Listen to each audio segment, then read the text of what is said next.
कर्पूरगौरं करुणावतारं संसारसारं भुजगेन्द्रहारं सदा वसन्तं हृदयारविन्दे भवं भवानी सहितं नमामि। जो साक्षात सद्गुरु स्वरूप ही है, उन भगवान शंकर और माता पार्वती को मेरा कोटि कोटि प्रणाम। योग के संबंध में कलयुग में या वर्तमान समय में लोगों की अवधारणा कुछ अलग ही हो गई है। विशेषतः जो योग है उसे अवधारणा रूप में यह बताने लगे हैं कि योग सामान्य व्यक्ति से एकदम अगम्य है। विशेषतः यह जो योग है वे सभी जीवों के लिए हैं। जिन्हें प्राप्त हो गया है उनको अभ्यास करना चाहिए, और जो अभ्यास में रत है उन्हें दृढ़तापूर्वक आगे बढ़ना चाहिए। वो सामान्य से सामान्य व्यक्ति ही क्यों न हो, उसे योग अगम्य नहीं है। विशेषतः यह गलत अवधारणा है।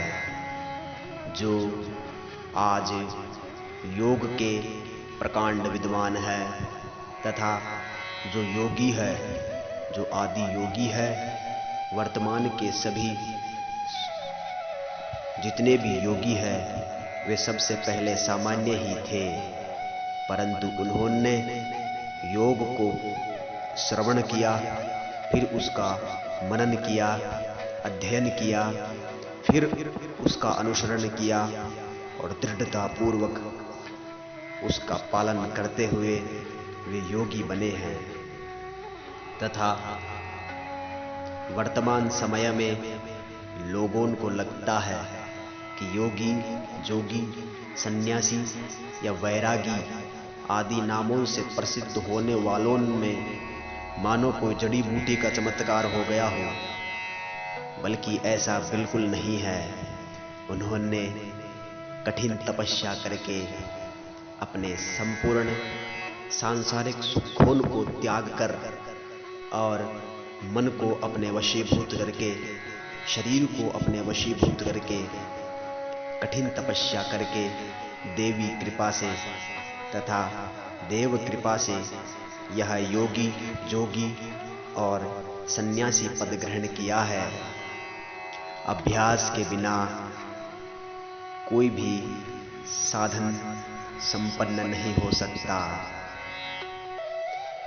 स्वार्थ साधने की इच्छा वाले, सांसारिक वस्तुओं या ख्याति को चाहने वाले, मान सम्मान को चाहने वाले, क्षणिक सुखों को चाहने वाले, वासनाओं को चाहने वाले तथा लोगों में शंका को डालने वाले और व्युत्ग्रह पर, आजीविका पर निर्भर रहने वाले लोगों ने ऐसे अंधविश्वास का खूब प्रचार प्रसार किया है।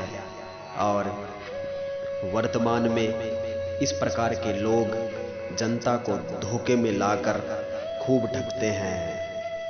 विशेषतः तंत्र, योग, स्वर उदय या हमारे शास्त्रों में ऐसा कहीं पर भी वर्णन नहीं है कि हमारे शास्त्र सांसारिक सुख के लिए, वासना के लिए या ख्याति प्रसिद्धि के लिए या अपने स्वार्थ साधने की इच्छा के लिए या वासनाओं की पूर्ति के लिए बिल्कुल भी नहीं है।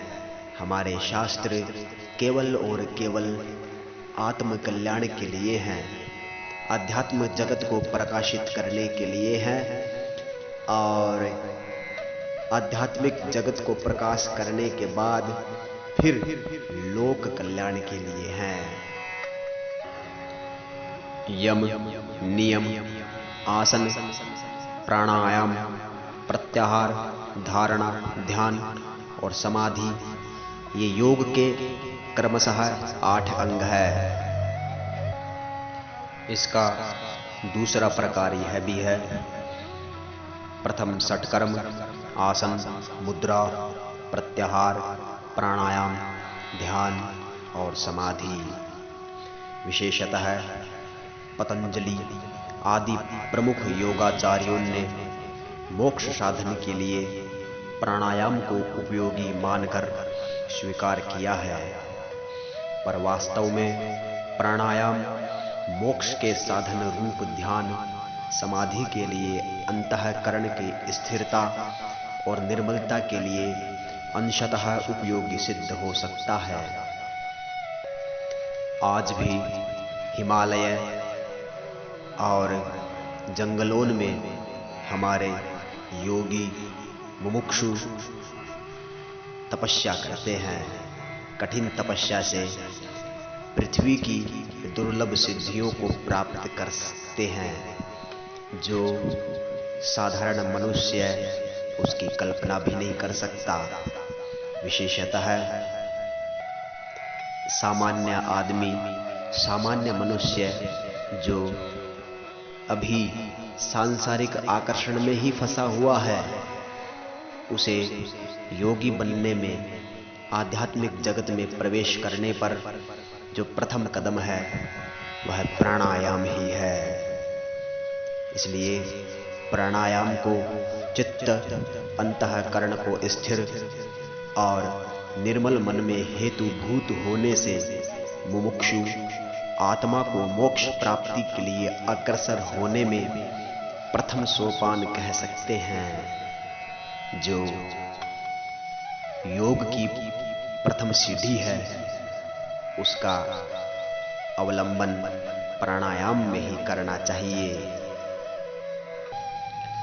सभी शंकाओं, सभी संदेहों तथा सभी प्रश्नों से तथा संकल्प और विकल्पों से मुक्त होकर श्रद्धा और विश्वास को दृढ़ बनाए रखने पर हम योग में प्रवेश करते हैं। योगश्चित्त वृत्ति निरोधः, विशेषतः चित्त की वृत्तियों का निरोध करना योग है।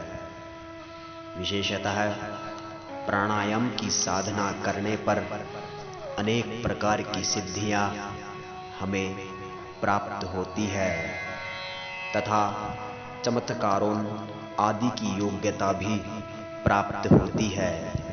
हम विभिन्न प्रकार के चमत्कार देखते हैं और कर भी सकते हैं, परंतु सांसारिक सुख के लिए, सांसारिक आकर्षण के लिए या विशेषतः सिद्धियों का दुरुपयोग करने के लिए कभी भी चमत्कार नहीं करने चाहिए। जब हम वास्तविक चमत्कारिक बनते हैं तब हमारा मोह संसार से छूट जाता है। हमारा जो मन है, हमारी रुचि है, वह संसार से परे हो जाती है। इसलिए वास्तविक योगी या वास्तविक संत चमत्कार जैसा किसी पर विश्वास नहीं करते हैं। चमत्कार तो जो साधारण मनुष्य है, काम आदि द्वंद्वों में फंसा हुआ है, सांसारिक आकर्षणों में फंसा हुआ है, उनके लिए चमत्कार होते हैं। परंतु जो चमत्कार से भी आगे बढ़ गया है, उसके लिए तो चमत्कार पीछे ही है।